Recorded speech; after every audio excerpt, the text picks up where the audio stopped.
to Soul Reapers Worship Center International. It's a church here in Raleigh with a mostly Nigerian population. My aunt used to go there, so that's how I knew about it. And we went there and we stayed there for a service and got to experience it. One of the things I noticed most about like the difference between the churches that I usually go to, and I'm like Catholic and I go to just like a very white church. It's very solemn, very quiet. One of the most like different things that I noticed is just how welcoming they were at Soul Reapers.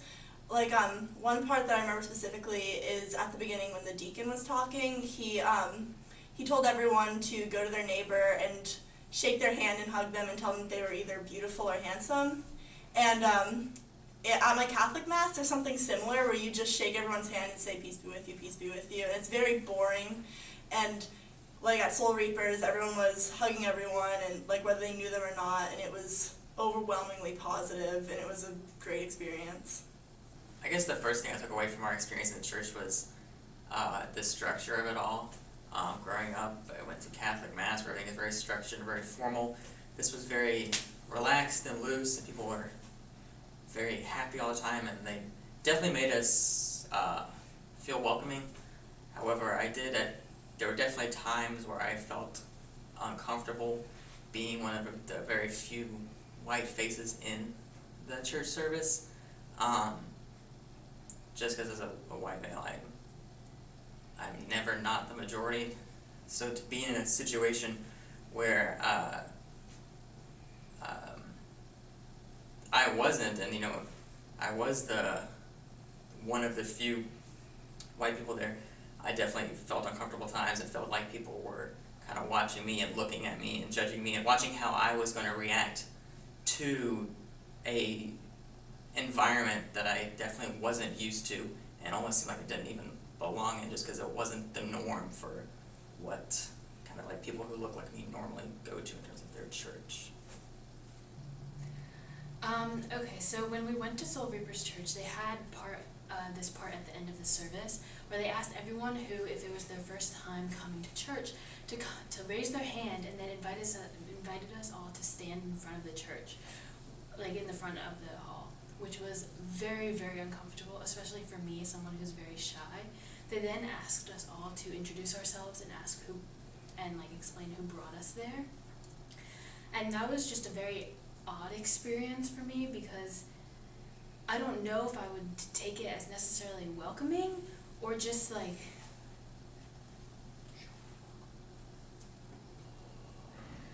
I don't know. It was very like a strong feeling of them trying to, I guess, learn more about us, and especially being a white person in a predominantly black church, I felt even more uncomfortable standing up in front of them. And I was like, why do I have the audacity to say that, oh, I'm here and I came with someone, like, it felt like it wasn't my place. But then what was the weirdest for me was when they started speaking in their different languages. Like, all of them have their native languages, and I've spent years studying like 3 different languages and still knowing that there's all of these other ones out there, and like with each language there's this deep culture embedded, and you could like hear and feel what they were feeling so much in like that language, even though you don't understand anything that was being said.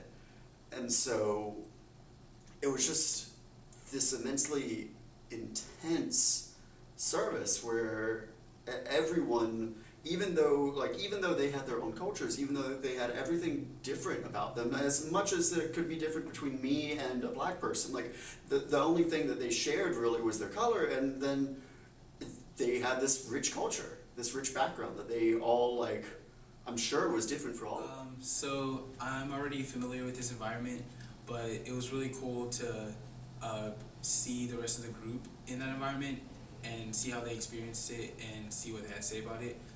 Because I think I take it for granted a lot, but it was cool to see them say like, oh, it's so lively, they're so welcoming, and all those things are true.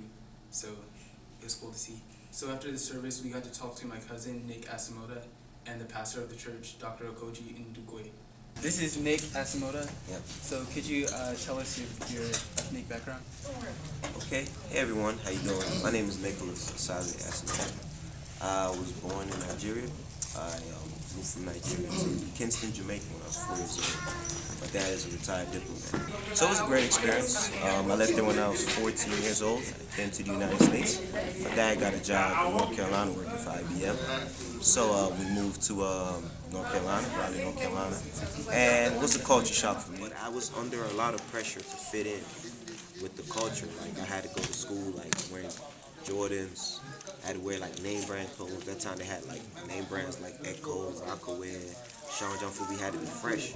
You had to look very good. And that's how people, made assessment off of you, especially amongst your people of African American descent. That's why I talk about the culture. It's not just the race; it's a culture.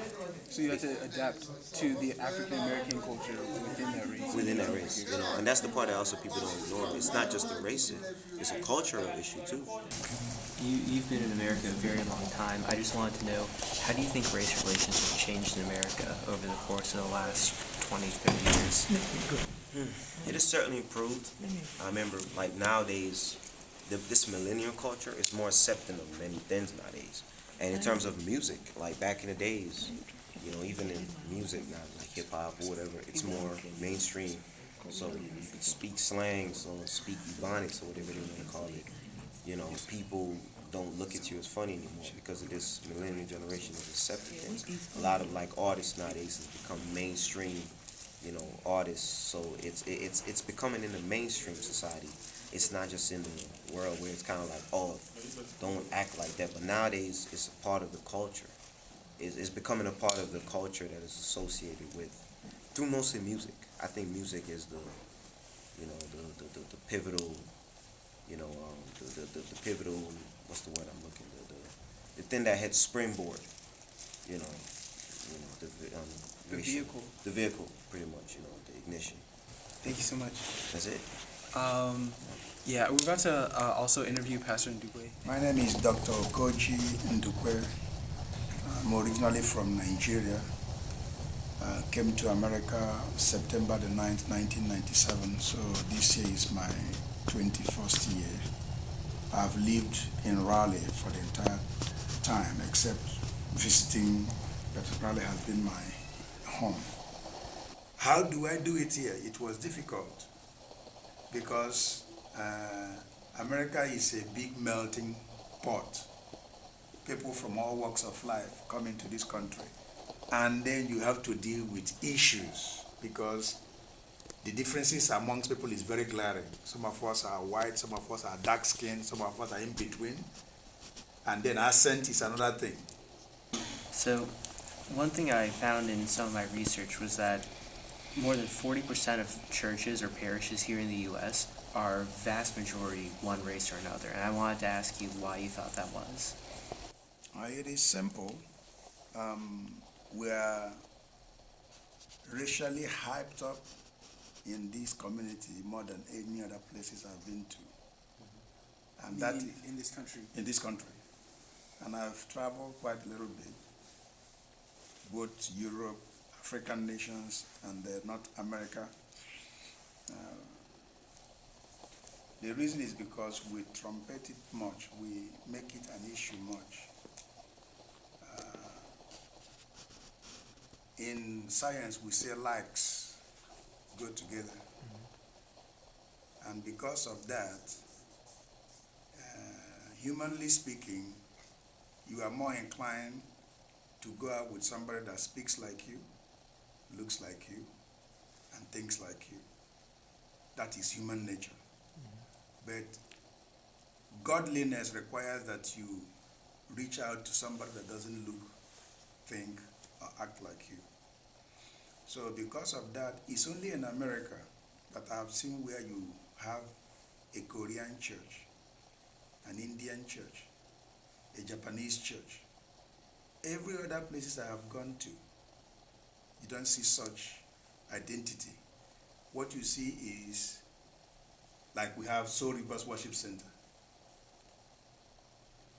By putting a name of a community, automatically tells somebody you are not welcome. The name is Soul Reapers Worship Center International, with big emphasis on international. International means the good, the bad, and the ugly is welcome. No matter your color, no matter your preferences, you are welcome. Because it's only when you welcome people that you can enforce change in their life. So I know Soul Reaper's motto is like reaping souls from all nations. Yeah. And after the service, you even had like I think like 10 ambassadors come up who were each assigned a different nation, and they were supposed to actually go out and invite people from those cultural backgrounds that they were assigned to come to the church. So I think it's really great that you're doing that to really combat that issue. The reason why we do what we do is to break the barriers of racism, encourage more people to, the more mixture we have in church, the more it will reflect in our communities. I discovered in my area, it's hard to really talk to anybody. Because if they don't look like you, sometimes they won't open their doors for you. But by the grace of God, through His wisdom, I have been breaking those barriers gradually, mingling with people that are not Africans. A whole lot of my people I deal with are white. And when they need help, I'm there to help them. When they need help, when I need help, they are there to help me. So there is this relationship that is building up. And I remember you asked me something about if I have, experienced racism or my challenges with race confrontation. There's no way without it. When I started working at Dorothy Dix, I had a lot of race confrontations where people, unfortunately, the lady nurse that was working with me didn't think a black man can rise up to a certain level.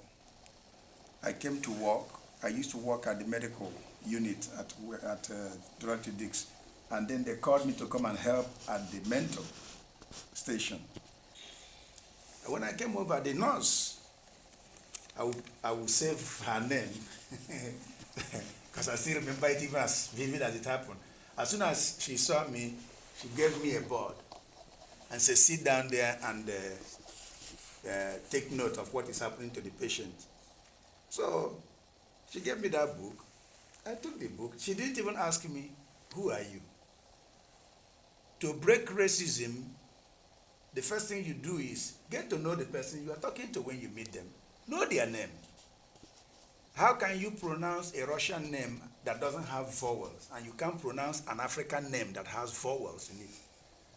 My name is Okoji. It's easy to, by the sound of it, to pronounce it. But how can you pronounce Uzbekistan easier than you pronounce my name? And Kakistan and all those kind of things. She didn't ask me my name. That was racism. She never thought a black man could go beyond being a poop wiper. But you don't judge people by their appearance. The color of your skin does not determine your skill. Check all our athletes, check politicians, check business people, check out medical people. Most of the people that have made names are people that were not even given a chance. So the color of your skin can never be a limitation if racism is not a factor. Thank you. It's wonderful. Thank you so much. Thank you. I hope I answered your questions. Absolutely. Thank you. Well, and I appreciate you coming out and doing this. This tells me that you want to take the generation to a new level. Your generation is different from my generation, but what you've done today tells me you are going to be better than us, because it takes doing something different to get a different result. One thing I noticed and wanted to touch on about my visit to the worship center was the strong sense of community that you got being there. And more than any other Christian service I've been to thus far, the pastor seemed to be actively involved in the lives of his parishioners. At one point in the mass or service, he gave out advice to the parents, telling them to check their children's devices to make sure they weren't doing bad things on the internet. Very fatherly, very paternal advice.